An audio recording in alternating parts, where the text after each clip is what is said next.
Hello guys, कैसे हैं आप लोग। तो स्वागत है आपका। स्वागत सारे कर रहे हैं। आज हम आपको पढ़ाते हैं क्लास 10th साइंस फिजिक्स का पहला लेक्चर हम लोग आज शुरू करेंगे और जिसका नाम है करंट इलेक्ट्रिसिटी। राइट, तो शुरू करते हैं। हेडिंग डालिए इलेक्ट्रिक करंट। Electric current. तो बेसिकली करंट क्या है। अब कई लोग बोलते हैं कि sir flow of charge current है। तो बेटा मेरी सीधी सीधी बात तो ये होती है कि ठीक है, फ्लो ऑफ चार्ज करंट होता भी है, बट देखने वाली बात ये है कि हर एक मेटल जो होती है, हर एक मेटल के अंदर फ्री इलेक्ट्रॉन्स होते हैं। क्लियर है। और ये इलेक्ट्रॉन रूम टेम्परेचर पर भागते रहते हैं, इधर उधर भागते रहते हैं। आपके हाथ में जो पेन है उसकी जो टिप है वो मेटेलिक है, तो उसमें भी इलेक्ट्रॉन भाग रहे हैं। जरा टच करके बताइए करंट आ रहा है, कोई नहीं आ रहा, ऐसा कुछ नहीं हो रहा ना। इसका मतलब ये हो गया कि सिर्फ आप इतनी सी बात कह करके अपना पल्ला नहीं झाड़ सकते कि फ्लो ऑफ चार्ज, क्योंकि इलेक्ट्रॉन अभी भी फ्लो करता है। बेसिकली उसके अंदर क्या होता है, तो वहां बेसिक हम इस चैप्टर को उठाते हैं। बहुत अच्छे से करना, बहुत मजा आने वाला है। ठीक है, शुरू करते हैं। तो बेसिकली अब आप ये समझ लीजिए कि आपके पास मेटल है, ये आपके पास मेटल की वायर है, और आपको पता है हर एक मेटल के अंदर कई सारे एटम्स होते हैं जिनमें इलेक्ट्रॉन ऐसे करके घूमना शुरू करते रहते हैं।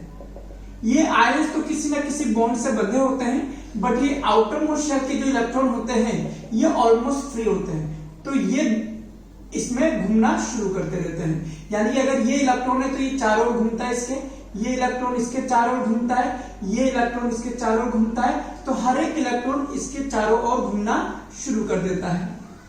तो क्योंकि ये इलेक्ट्रॉन की अगर हम बात करें तो ये इलेक्ट्रॉन पहले यहां घूम रहा था, जैसे वो यहां आता है वो यहां भी घूम सकता है, वही एक इलेक्ट्रॉन यहां भी आ सकता है, यहां भी आ सकता है। इसका वाला जो पर्टिकुलर था वो किधर भी जा सकता है। यानी कि इन सबके इलेक्ट्रॉन इस तरह से किसी के भी चारों ओर निकल सकते हैं। इनको थोड़ा ना पता है कि मेरा एटम कौन सा है, तो बेटा इन्हीं इलेक्ट्रॉन्स को बोलते हैं फ्री इलेक्ट्रॉन्स। क्लियर। तो ये कह सकते हैं हम कि रूम टेम्परेचर पर हमारे पास फ्री इलेक्ट्रॉन्स होते हैं और ये फ्री इलेक्ट्रॉन्स मूव करते रहते हैं। दूसरी बात समझिए, अब अगर हमारे पास ये है, अब मैं सिर्फ फ्री इलेक्ट्रॉन्स को बनाना चाहूं तो कह देता हूं कि ये हमारे पास इलेक्ट्रॉन्स हैं। तो इस वक्त ये इलेक्ट्रॉन इधर जा रहा है, ये इधर जा रहा है, कोई इधर जा रहा है, कोई इधर जा रहा है, कोई ऊपर जा रहा है, कोई नीचे जा रहा है। इस तरह से ये इलेक्ट्रॉन बिना किसी दबाव के रूम टेम्परेचर पर, लिख लेते हैं यहां पर, at room temperature electron possess some speed and moves in random direction। इतनी बात तो सही है, बट इस रैंडम डायरेक्शन की वजह से इस करंट इस मेटल के वायर में किसी भी तरह की करंट आपको महसूस नहीं होती है। वजह क्या है कि अगर चलो ये इलेक्ट्रॉन इधर जा रहा है, ये इलेक्ट्रॉन इधर जा रहा है, तो इन्होंने अपना एक दूसरे के अपोजिट डायरेक्शन में जा करके इलेक्ट्रिसिटी प्रोड्यूस अगर थोड़ी बहुत भी हुई होती उसको भी इन्होंने कैंसिल आउट कर दिया। इसीलिए आपके पास कोई करंट ऑब्जर्व नहीं होगी, नो करंट इज ऑब्जर्व्ड। और जब मैं करंट बोल रहा हूं इसका मतलब है मैं यहां बात कर रहा हूं इलेक्ट्रिक करंट की। राइट। अब आपने क्या कहा, ये उसी तरह से हो गया कि एक बच्चा है अकेला चल रहा है तो वो क्या करता है, मैं इधर चला, वो ऐसे किधर भी जाता है। तो ये इस तरह का रैंडम डायरेक्शन इनका है। अब अगर हम बात करते हैं कि इसी मेटल को आपने एक बैटरी से जोड़ दिया, एक सेल से जोड़ दिया, तो समझना यहां पर ये सेल क्या काम करता है। बेसिकली ये सेल जिस एंड से जुड़ा होता है, इसका पॉजिटिव टर्मिनल, उसको ये हाई पोटेंशियल पर कर देता है। कि सर ये पोटेंशियल क्या होता है अभी थोड़ा सा बाद में बताएंगे। और इसको ये कर देता है लो पोटेंशियल पर, यानी कि यहां पर वो क्रिएट कर देता है एक इलेक्ट्रिक फील्ड। कि सर ये इलेक्ट्रिक फील्ड क्या है, ये आप पढ़ेंगे 12th में। अभी आप इतना समझ लीजिए कि किसी भी चार्ज की वजह से एक इलेक्ट्रिक फील्ड जनरेट होता है और ये इलेक्ट्रिक फील्ड पॉजिटिव से नेगेटिव की तरफ जाता है। यानी कि इलेक्ट्रॉनों पर फोर्स लगता है इलेक्ट्रिक फील्ड की अपोजिट डायरेक्शन में, और अगर ये प्रोटॉन है, कोई पॉजिटिव चार्ज है, तो ये लगेगा। यानी कि इस इलेक्ट्रिक फील्ड की वजह से, या कह सकते हैं पोटेंशियल, ये हाई पोटेंशियल यानी कि पॉजिटिव, ये लो पोटेंशियल यानी कि नेगेटिव मान सकते हैं। इस इलेक्ट्रिक फील्ड की वजह से, या यूं कह दीजिए इस पोटेंशियल डिफरेंस की वजह से, ये इलेक्ट्रॉन जो इधर उधर जा रहे थे, ये इधर जा रहा था, बेसिकली इधर आना शुरू कर देता है, ये इलेक्ट्रॉन इधर आना शुरू कर देता है, ये इलेक्ट्रॉन इधर आना शुरू कर देता है, जिगजैग मोशन करता हुआ ये इलेक्ट्रॉन एक ही डायरेक्शन में जाना शुरू कर देते हैं। क्योंकि अब इलेक्ट्रॉन एक पर्टिकुलर डायरेक्शन में जा रहे हैं, इसीलिए हम कहते हैं कि अब इसमें एक करंट प्रोड्यूस हो गई है। तो कह सकते हैं when a conductor is connected to a source of potential difference, an electric field is set up, ठीक है, due to which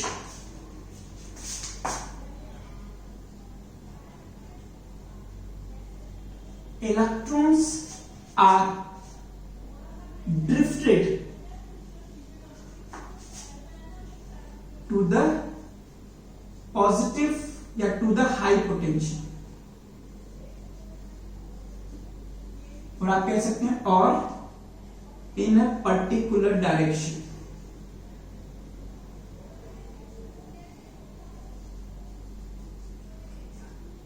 Hence electric current is observed, ठीक है। यानी कि अब इसमें इलेक्ट्रिक करंट आ रही है। इलेक्ट्रॉन अगर इधर जा रहा है तो हमारे बूढ़े दादा बाबा जो साइंटिस्ट थे, पहले के साइंटिस्ट ने मान लिया कि अगर इलेक्ट्रॉन इधर जा रहा है तो मान लेंगे कि करंट इस इलेक्ट्रॉन की अपोजिट डायरेक्शन में जाता है, और ये हमने बोल दिया करंट का डायरेक्शन होगा। इसको आप पहले आप नोट कर लीजिए आराम से, स्क्रीन को पॉज करके इसको लिख लीजिए पहले आराम से। लास्ट लाइन है इलेक्ट्रिक करंट इज ऑब्जर्व्ड। चलिए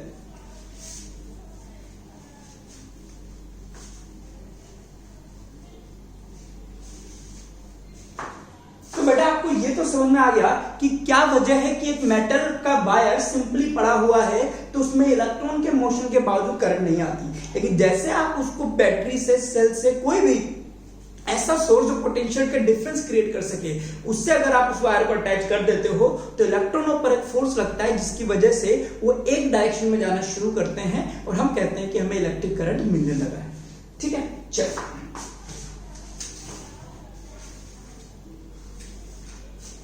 अब देखते हैं इस इलेक्ट्रिक करंट को किस तरह से डिफाइन करा गया है। तो हम कहते हैं electric current is defined as the rate of flow of charge I is equal to Q by T. यहां पर Q क्या है? Q का मतलब है चार्ज, और चार्ज निकलता कैसे? Q is equal to NE, ये फॉर्मूले से। E क्या की वैल्यू है 1.6 इंटू 10 की पावर माइनस 19 कूलम।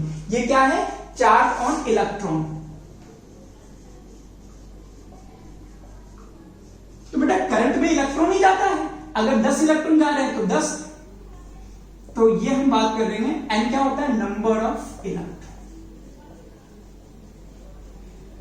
ठीक है, इस तरह से अगर हम इस फॉर्मूला की पूरी बात करें I is equal to Q by T, तो Q is equal to N E by T. अब देखिए क्वेश्चन कुछ भी पूछ सकता है, आपको समझना पड़ेगा। आपसे हो सकता है ये पूछ ले, हो सकता है आपसे ये पूछ ले, कुछ भी पूछ सकता है, कोई भी चीजें देकर के। ठीक है, अब एक क्वेश्चन, अच्छा करंट है तो करंट की यूनिट क्या होती है? करंट की यूनिट होती है एम्पियर, और इसको हम ए से रिप्रेजेंट करते हैं।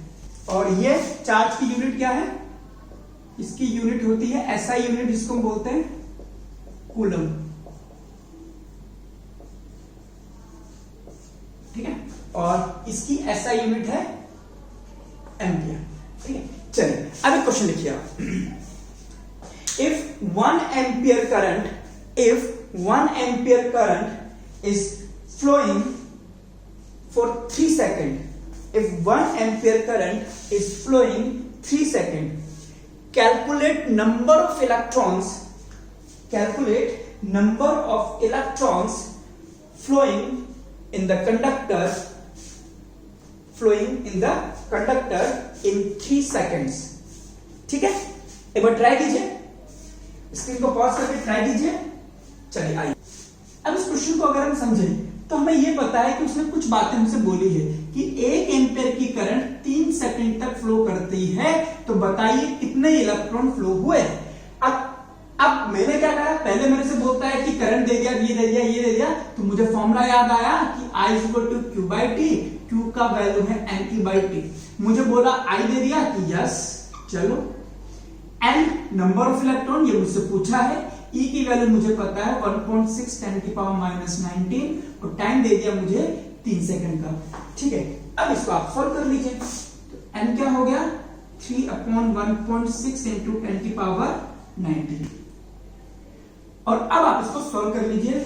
ये आ जाएगा आपके पास 1.8 × 10⁻19 इलेक्ट्रॉन. ठीक है, सिंपल क्वेश्चन. हो सकता था इस क्वेश्चन में मैं ये भी पूछ दूं कि करंट अगर 1 एम्पियर करंट 3 सेकंड तक जाती है तो बताइए कितना चार्ज फ्लो हुआ है. तो इसमें आप सिंपल ये कर देना कि कितने एम्पियर की करंट है कि 1, टाइम कितना है कि 3 सेकंड, तो चार्ज कितना आ गया 3 कूलम. तो इस तरह से भी क्वेश्चन आ सकते हैं. हो सकता है आपसे कूलम दे दे और फिर करंट पूछ ले. समझ रहे, एक क्वेश्चन ये हो गया, एक क्वेश्चन ये हो गया जिसमें आई आपको 1 एम्पियर दे दिया और टाइम आपको 3 सेकंड दे दिया. तो इस तरह से क्वेश्चंस को आपको घुमा सकता है. ठीक है, तो बेसिकली हमारे पास करंट आ गया. Rate of flow of charge is called as current, electric current. You कह सकते हैं. डेफिनेशन अगर आप लिखना चाहें तो आप लिख सकते हैं a current is defined as the rate of flow of charge in a particular direction. ठीक है, चलिए आइए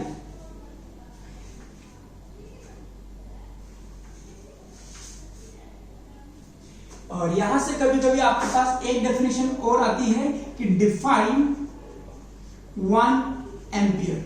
बेटा 1 एम्पियर को कई तरह से डिफाइन कर सकते हैं हम. जो हमारे पास है उस हिसाब से अगर हम बात करें कि हमें अब देखो डिफाइन 1 एम्पियर, हमें इसको डिफाइन करना है. हमें करंट को नहीं डिफाइन करना, हमें 1 एम्पियर को डिफाइन करना है. तो 1 एम्पियर को अगर आपको डिफाइन करना है सिंपल 10th लेवल पर, तो हम इसको न्यूमेरिकली डिफाइन करते हैं. अब न्यूमेरिकली कैसे डिफाइन करते हैं कि हम इसका फॉर्मूला लिख देते हैं I = Q/T. और हम ये कह देते हैं कि I की वैल्यू कितनी आनी चाहिए, 1 है ना. I की वैल्यू क्या आनी चाहिए, 1.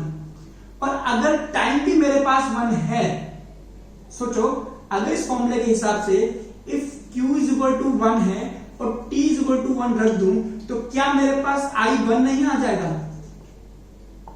सोचो अगर मैं इस फॉर्मूले में Q की वैल्यू 1, T की वैल्यू 1 रख दूं तो क्या करंट 1 नहीं आ जाएगा, आ जाएगा ना. तो हम यहीं पर डिफाइन करते हैं कैसे कि if 1 coulomb charge is flowing for 1 second in a conductor then current in the conductor is said to be 1 ampere. Simple. ठीक है, लिख लीजिए इसको भी, लिख लीजिए.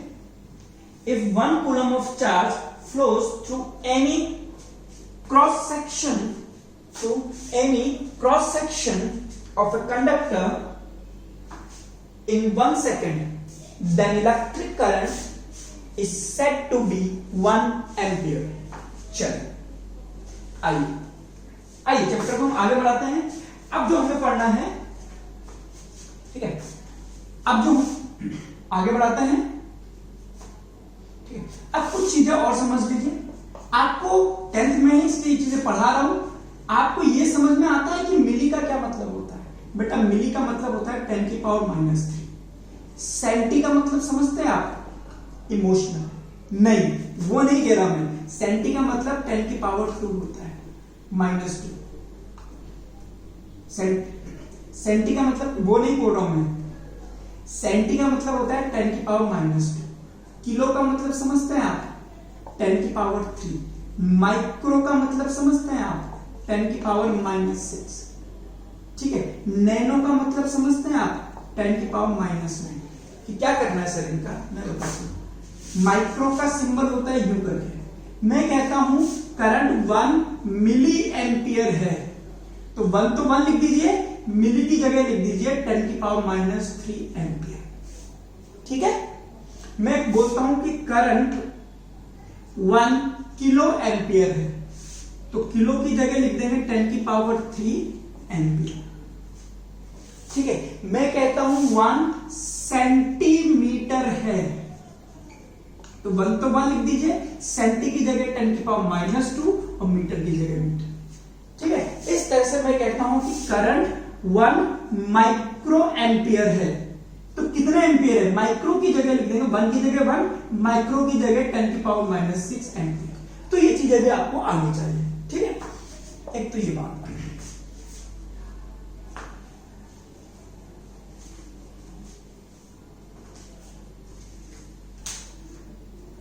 अब हेडिंग डालिए पोटेंशियल, हेडिंग डालिए इलेक्ट्रिक पोटेंशियल।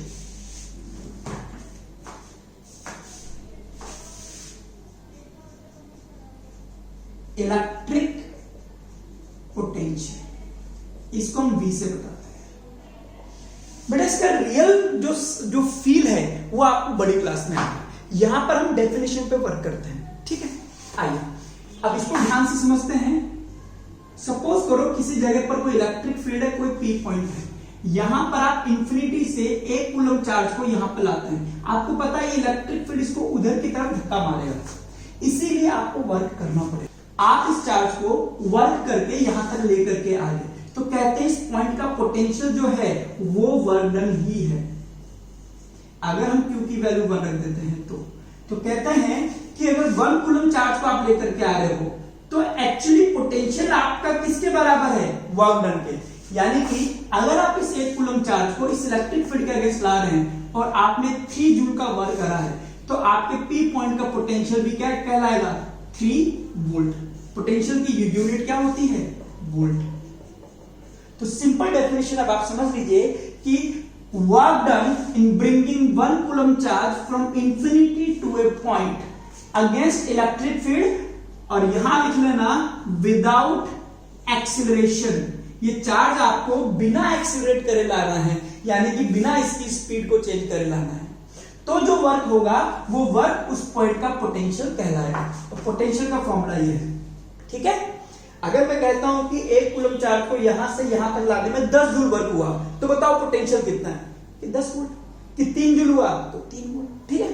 तो यहां से हमें पोटेंशियल की डेफिनेशन मिल गई और पोटेंशियल का फॉर्मूला हमें यहां से मिला, जिससे हमारे क्वेश्चन सॉल्व होंगे। That is V is equal to W/Q। W क्या है, वर्क डन, और ये Q क्या है, चार्ज। अब साथ ही साथ आप समझ लीजिए इलेक्ट्रिक पोटेंशियल डिफरेंस कि ये क्या चीज होती है, ठीक है। अभी तक आपने ये देखा था कि हम इंफिनिटी से इलेक्ट्रिक फील्ड के अगेंस्ट किसी चार्ज को, 1 कूलम चार्ज को किसी पॉइंट तक लाते हैं, तो हम बात करते हैं कि वो जो वर्क डन कर रहा है वो इसमें पोटेंशियल के बराबर है। अब ये समझ लीजिए इलेक्ट्रिक पोटेंशियल डिफरेंस में वो दूसरा पॉइंट इंफिनिटी नहीं बोलेंगे, वो दूसरा पॉइंट बोल देंगे कोई पॉइंट है बी, मैंने माना ये कोई पॉइंट है ए, और हम कहेंगे कि किसी चार्ज को इस इलेक्ट्रिक फील्ड के अगेंस्ट विदाउट एक्सेलरेशन किसी पॉइंट से किसी पॉइंट तक लाने में जो वर्क डन होता है, वो वर्क डन उन 2 पॉइंट के बीच का पोटेंशियल डिफरेंस होता है, ठीक है। फिजिक्स में इसकी फील्ड में 12th नहीं दे पाऊंगा, अगर 12th का लेक्चर अब आप देखेंगे तो उसमें आपको समझ में आ जाएगा कितनी बड़ी चीज है। तो यहां पे सिर्फ डेफिनेशन के पर्पज से बेटा मैं आपको बता देता हूं कि एक पॉइंट से दूसरे पॉइंट तक किसी चार्ज को इलेक्ट्रिक फील्ड के अगेंस्ट लाना है बिना एक्सेलरेशन के, तो जो वर्क डन होता है वही वर्क डन उसका पोटेंशियल कहलाता है। लिख लीजिए वर्क डन, लिख लीजिए electric potential is defined as a work done in bringing 1 coulomb charge from one point to another against electric field without acceleration। एक बार वीडियो दोबारा रिवाइज करके एक बार पूरा लिख लेना।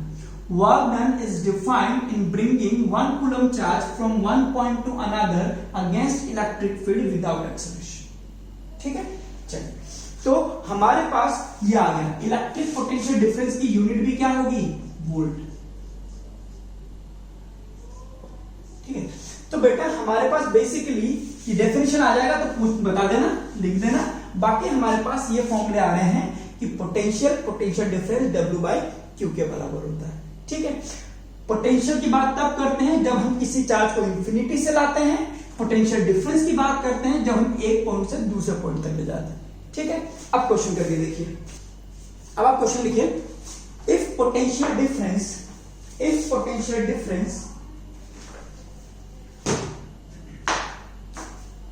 चलिए अब आप क्वेश्चन लिखिए, if potential difference between 2 points, if potential difference between 2 points is 5 volt, what will be work done in bringing 2 coulomb charge from one point to another?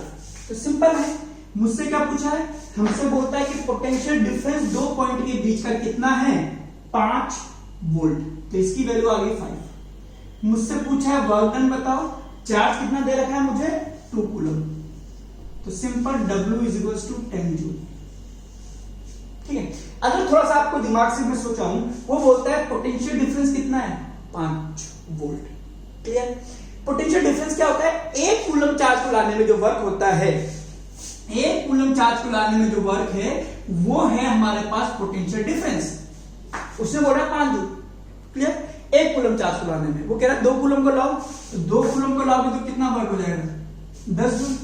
तो पोटेंशियल डिफरेंस कितना हो जाएगा, 10 वोल्ट। एक बार फिर से समझिए, वो बोलता है पोटेंशियल डिफरेंस कितना है, 5 वोल्ट। क्लियर, तो हम कह सकते हैं एक कूलम को चार्ज को लाने में कितना वर्क डन है, 5। तो 2 कूलम चार्ज को लाने में कितना हो जाएगा, 10, तो आंसर 10 जूल आ जाएगा। वर्क की यूनिट जूल होती है। Easy question. ठीक है, चलिए ठीक है, तो नेक्स्ट लेक्चर में हम लोग शुरू करेंगे रजिस्टर। ठीक है, उसको ध्यान से पढ़ना, वहां से हमारा चैप्टर अपनी ग्रिप में करना पड़ेगा हमें। ठीक है, चलिए टेक केयर, अपना ध्यान रखिए।